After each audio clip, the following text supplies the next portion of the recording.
Connaissez-vous l'avis que laissait parfois le Padre Pio quand il passait? Ou même quand il avait besoin de signifier quelque chose à quelqu'un? Oui, vous avez deviné peut-être. Chers amis fidèles du Padre Pio, bonjour, mon nom est Jean Goyard et vous assistez au programme sur les pas du Padre Pio.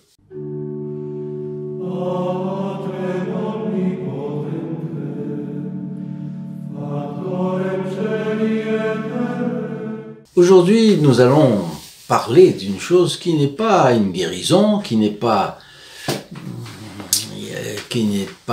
une réprimande non plus. C'est un avis. C'est un avis, mais bon, une réprimande en forme d'avis, si on peut dire comme ça. Mais avant tout, je vous signale que pour les premiers abonnés, pour les premiers visiteurs de notre programme et qui ne sont pas encore abonnés, vous avez cette possibilité ici dans le bas de cette vidéo, dans la description de la vidéo. Vous vous abonnez en cliquant sur le bouton rouge, vous avez une clochette qui apparaît, vous actionnez la clochette et vous serez tenus au courant de nos actualisations. Il y en a quelques-unes ces jours-ci, vous allez voir. Et puis, plus bas, un lien en bleu, saintpadrepio.fr, vous amène à notre site. Sur notre site, vous pouvez retrouver nos vidéos. Vous pouvez trouver également la page qui vous permettra d'être dans les intentions de la prochaine messe du vendredi. Et enfin, le groupe Les Protégés du Padre Pio vous est présenté. Je vous y renvoie. Enfin, n'hésitez jamais à partager cette vidéo parce que nos vidéos doivent circuler. C'est une chose qui est importante si nous voulons faire connaître le Padre Pio. Et sans effort, ça ne marchera jamais. Et je compte beaucoup sur vos efforts. Vous savez que le Padre Pio, quand il ne souffrait pas, il trouvait que c'était de la perte de temps. Je vais paraphraser. Si vous ne cliquez pas, c'est de la perte de temps. Si vous ne cliquez pas pour partager, c'est de la perte de temps. Alors, ne perdez pas votre temps. Ne perdons pas une minute. Et aujourd'hui, ce sont deux histoires. Deux histoires. La première concerne un fameux avocat du Padre Pio et qui a raconté qu'un jour, il était à l'église de San Giovanni Rotondo, il assistait à la messe et c'était un moment où l'élévation, au moment où le Padre Pio, juste après la consécration, élève l'hostie consacrée, et bien là, il s'est distrait. L'avocat a pensé à autre chose, et tellement distrait qu'il est resté debout. Alors évidemment, il y avait la multitude des fidèles qui étaient agenouillés, et lui était le seul dans une position d'apparente irrévérence. Mais c'était involontaire, mais il s'était laissé distraire. Et tout d'un coup, il est secoué par l'odeur agréable, mais intense, pénétrante, ce qui lui, il a déterminé comme un parfum de violette. Mais la violette est délicate. Comment est-ce que la violette pouvait être un parfum pénétrant, intense? Je ne sais pas. Et ce parfum l'a fait revenir à la réalité. Il a regardé autour de lui, il a vu que tout le monde était à genoux, il s'est agenouillé. Mais et il avait l'habitude, après la messe, toujours après de saluer le Padre Pio. C'était son avocat, il était fameux. Bon, il va voir le Padre Pio. Et là, le Padre Pio l'accueille avec un drôle d'air.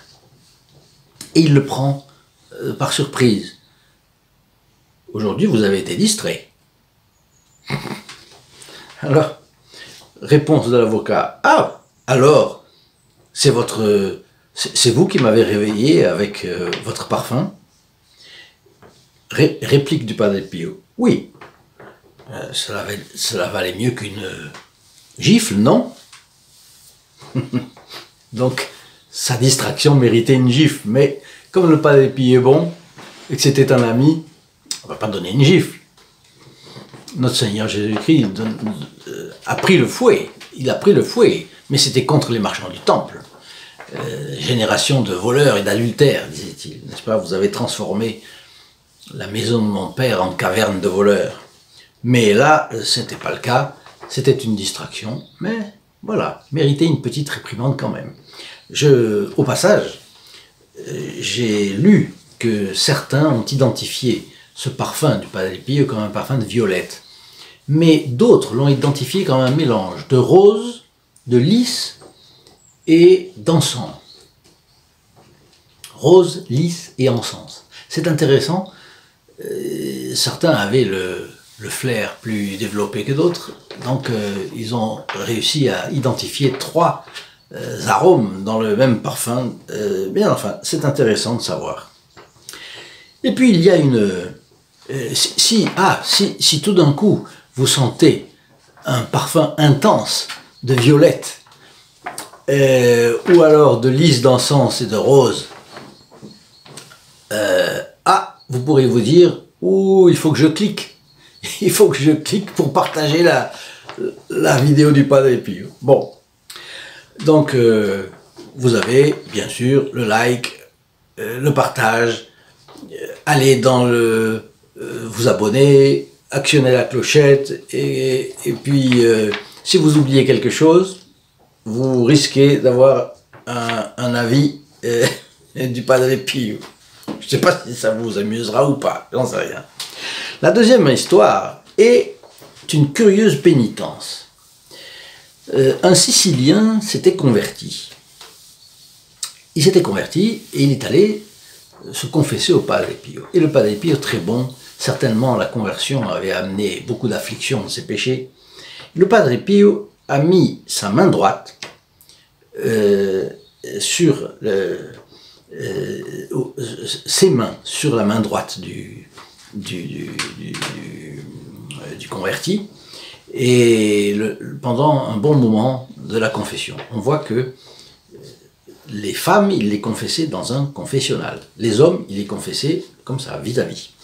C'était la tradition en Espagne, en Italie d'ailleurs aussi, etc. Bien. Notre converti sicilien rentre chez lui. Et là, il se rend compte qu'il a un parfum, mais un parfum phénoménal sur la main droite et pas sur la main gauche. Mais il l'avait senti pendant la confession avec le Padre Pio. Et là, c'était sa main droite que le Padre Pio avait tenue longtemps. Et là, il s'est dit, bon, je vais regarder, je vais voir. Il se lave les mains. Le parfum continue. Il se lave encore. Ça continue. Mais il a mis 2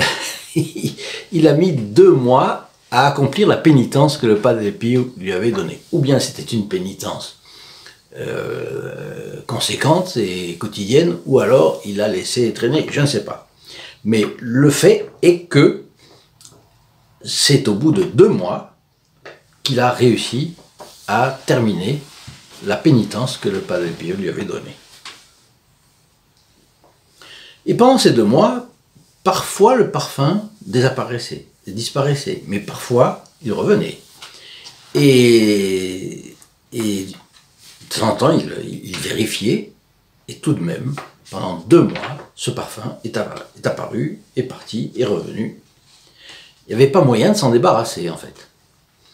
Et le jour où la pénitence a été finie, le parfum a disparu. Il a raconté, et c'est une chose fort intéressante, très intéressante.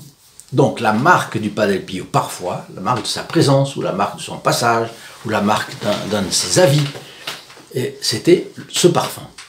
Mais d'un autre côté, on voit à quel point la pénitence, c'est important. Le Padre Pio envoie son parfum à quelqu'un qui est distrait, et de manière à ce qu'il prenne conscience de la réalité des choses. Deuxièmement, quand quelqu'un n'avait pas fini sa pénitence, le parfum du Padre Pio était là pour le solliciter à terminer sa pénitence. Bon, n'oublions pas nos pénitences quand nous confessons. Et quand je dis n'oublions pas, je me mets dans l'affaire, parce qu'il m'est arrivé, malheureusement, ça m'est arrivé d'oublier. Bon, si j'avais eu le parfum du Padre Pio, ça aussi ça peut arriver.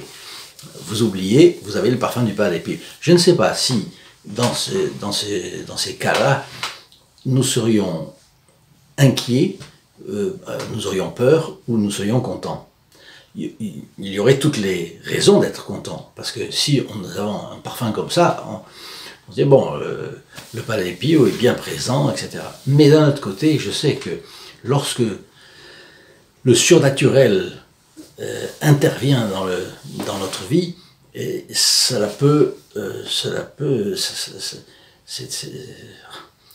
tous les saints qui ont vu leur ange gardien, par exemple, c'est une inquiétude, c'est une peur, la nature est bousculée, n'est-ce pas? Bon, laissez vos témoignages, ça m'intéresserait énormément si un jour vous avez de ces témoignages probants, ça sera toujours intéressant de les connaître. Et puis d'ailleurs, j'ai oublié, mais c'est intéressant que vous laissiez vos commentaires sur ces vidéos. Dans la description, dans le bas de la description, tout en bas, vous avez la possibilité de laisser des commentaires. Et on pourrait, comme ça, entamer un dialogue, s'il y a des choses qui vous plaisent plus que l'autre, parler du purgatoire, parler des anges, parler des exorcismes, parler du diable, parce que, vous savez, on ne doit pas parler du diable par intérêt, par plaisir, mais le diable est fort lorsqu'il se fait discret, et s'il se montrait, tout le monde fuirait, parce qu'il est hideux. Donc, c'est un des thèmes, le Padre Pio, vous savez, il avait des apparitions de Saint-Joseph, de Notre-Dame, de Notre-Seigneur. Il avait un commerce assez fréquent avec son ange gardien, mais quand il avait des apparitions, aussitôt après, le diable était là. Et il fallait être combatif, grâce à Dieu, le Padre Pio l'était. En tout cas, voilà, je vous prie de mettre votre like sur cette vidéo, de laisser vos commentaires, de vous rendre sur le site pour, d'un côté, avoir accès à cette page où vous laisserez votre intention pour la messe du vendredi prochain. Vous pourrez vous abonner, si vous ne l'êtes pas encore, actionner la clochette, et puis n'hésitez pas à aller voir le groupe des protégés du Padre Pio. Enfin, partagez à tous vos réseaux sociaux et à vos amis. Et puis, je vous dis à très bientôt. In nome del Padre, del Figliolo e dello Spirito Santo, e così sia. Sia lodato Gesù e Maria, e